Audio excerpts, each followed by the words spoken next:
আওয়ামী লীগের মতো চাটুকার দেশদ্রোহী দল তৈরি করে এই দেশের বিভিন্ন প্রতিষ্ঠানকে ধ্বংস করেছে, সামরিক বাহিনীকে পঙ্গু করেছে, তারপরে এখানে একদলীয় শাসন কায়েম করেছে। এই ছাত্র জনতার গণ অভ্যুত্থানে, এই ফ্যাসিস্ট আওয়ামী লীগের পতনে ভারত উদ্বিগ্ন।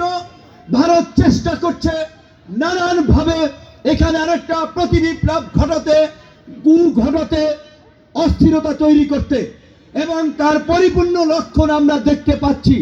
4 মাসেও এখন পর্যন্ত এই সরকার দেশে একটা স্থিতিশীল পরিস্থিতি তৈরি করতে পারে নাই, যার ফলে এখন আমাদের বিপ্লবী ছাত্ররা হত্যাকাণ্ডের আশঙ্কা প্রকাশ করছে।